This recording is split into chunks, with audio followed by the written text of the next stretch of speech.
আবার এতে চিন্তার কি আছে? আমরা তো ধরেই নিয়েছি যে এই মেয়ে সেই মেয়ে নয় যে সেই অস্ত্র ছুঁড়েছিল। তাহলে তো এতে কোনো আপত্তি থাকার কথা নয় মহারাজ। মহারাজ, সামান্য হাতের ছাপটুকু মিলিয়ে নেবার পরই না হয় নিশ্চিন্ত হওয়া যাবে। তাহলে এই সমস্যার নিষ্পত্তি এখনই করা হোক।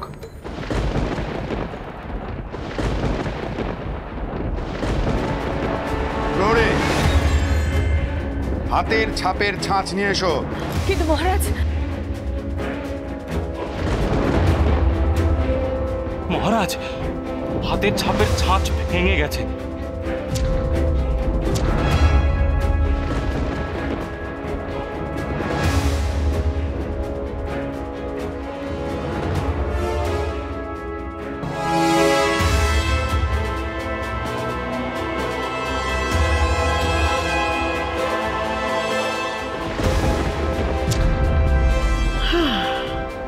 বাঁচা গেছে। যখন মাটি কাঁপছিল তখনই নিশ্চয়ই ঘটনাটা ঘটেছে। কি সর্বনাশ! তাহলে এই মেয়েকে কি উপায়ে পরীক্ষা নেব? তুমি যে ক্ষিপ্রতার সাথে আমার প্রাণ রক্ষা করেছো সে শুধুমাত্র কোনো বীর যোদ্ধার পক্ষেই সম্ভব। তুমি কি যুদ্ধবিদ্যায় পারদর্শী?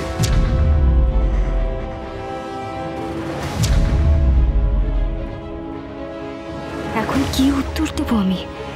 আমি তো মিথ্যে বলতে পারবো না। অবশ্যই জানে মহারাজ। ওকে দেখেই আমার মনে হয়েছে যে ও সাধারণ দাইয়ের ঘরে মেয়ে হতেই পারে না। সেই কারণেই আমার এত সন্দেহ।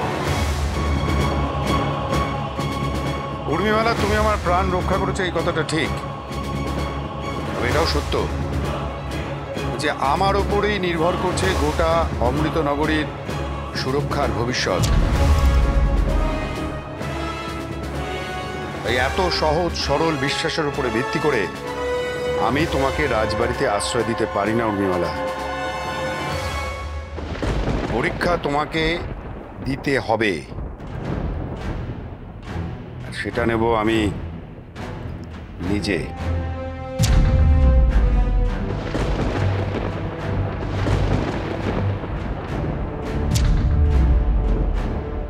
কি পরীক্ষা দিতে হবে আমায় মহারাজ? অস্ত্র পরীক্ষা।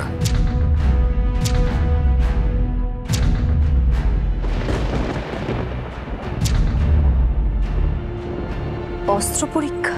আমায় জানতে হবে সেই তরুণী তুমি কি না।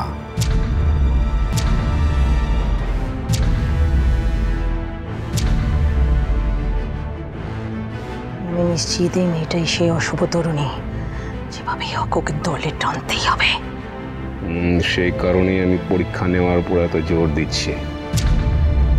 নিশ্চিত না হয়ে কোনো সিদ্ধান্তে আসাটা মূর্খামি হবে।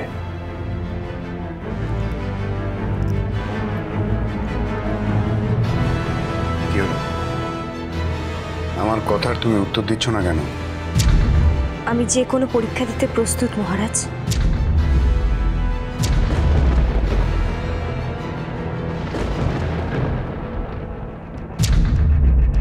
এবার কি হবে? ওরে বাবা, উর্মিমালার হাতে যদি আবাসী ভয়ঙ্কর অস্ত্র চলে আসে! না না, আমি পালাই। এখান থেকে এক পাও নড়বে না সুধন্য। যদি সত্যি উর্মিমালা অস্ত্র ধারণ করে তাহলে আমাকে আত্মপ্রকাশ করতেই হবে। এছাড়া আর কোনো উপায় নেই। উর্মিমালার ওই অস্ত্রের সামনে আমার পিতা মাতা সবার অস্ত্র ব্যর্থ হয়ে যাবে। কুমার, কুমার আমার হাত পা কিরকম সেদিয়েই যাচ্ছে। মহারাজ, ও সাধারণ ঘরের মেয়ে, ও অস্ত্র চালাতে জানবে কি করে? আদিমা, এক্ষেত্রে আমি নিরুপায়।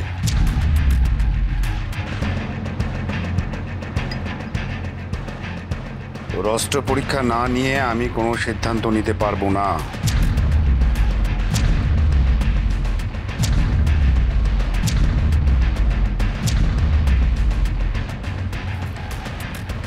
আপনি কি করতে চলেছেন মহারাজ?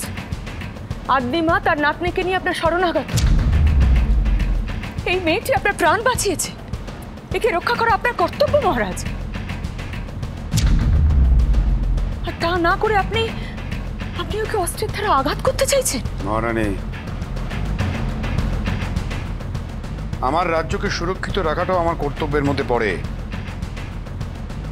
এটা আমার রাজধর্ম। এই কর্তব্য আর রাজধর্ম আমাকে পালন করতেই হবে মহারানী।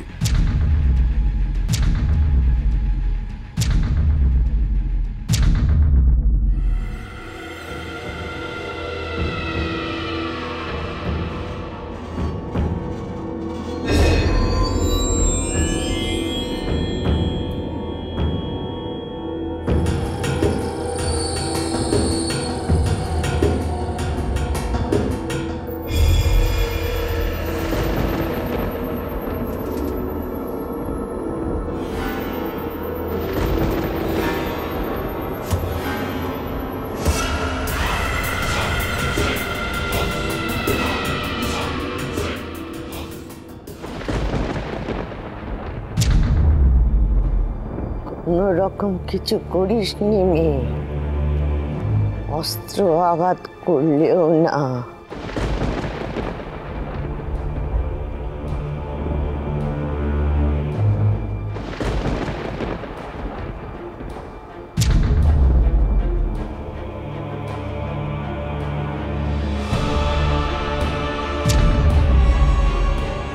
অস্ত্র চালনার ভঙ্গি দেখলেই আমি বুঝে যাব মেয়ে কি পারে আর কি পারে না।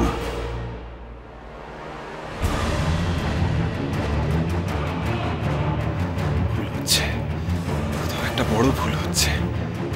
আমার পিতা রাজা ধীরাজ বিক্রম সিংহ এভাবে কোনো অরক্ষিত তরুণীকে আঘাত করতে পারেন না, পারেন না।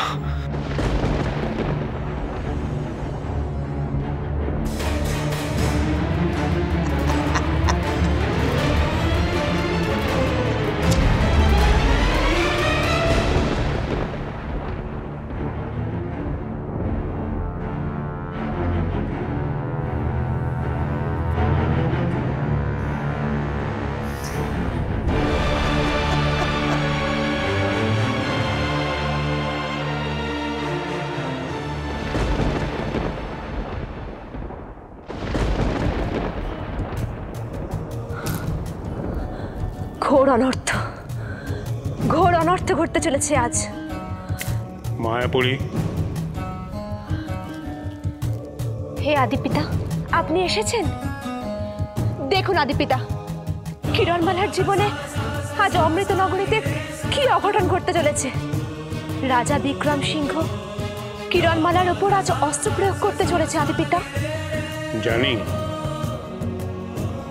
রাজা বিক্রম সিংহ অস্ত্র প্রয়োগ করলে অমৃতনগরীতে সকলের কাছে কিরণমালার পরিচয় প্রকাশ হয়ে পড়বে এবং সেটা হওয়া বাঞ্ছনীয় নয়, তাও আমি জানি। তাহলে কি হবে আদিপিতা? মায়াপুরী, আমরা শুধুমাত্র কিরণমালার এই মুহূর্তকে ত্বরান্বিত অথবা বিলম্বিত করতে পারি মাত্র। কিন্তু এও সত্য, যত দ্রুত কিরণমালার পরিচয় ও সামনে আসবে, কুমার জানতে পারবে উর্মিমালাই কিরণমালা, ততই মঙ্গল। তবে আজ ওর পরিচয় দানের দিন নয়, আজ ওর পরিচয় গোপন করতে হবে। হে আদিপিতা, আপনি অন্তর্যামী। মহারাজ বিক্রম সিংহের অস্ত্র প্রয়োগ কিরণমালা প্রতিহত করবে, আর এটাই ওর স্বাভাবিক সত্তা। আদিপিতা, আপনি দয়া করে কিছু একটা করুন। অপেক্ষা করো মায়াপুরী, যা ঘটার তা ঘটবেই, এটাই কালের নিয়ম।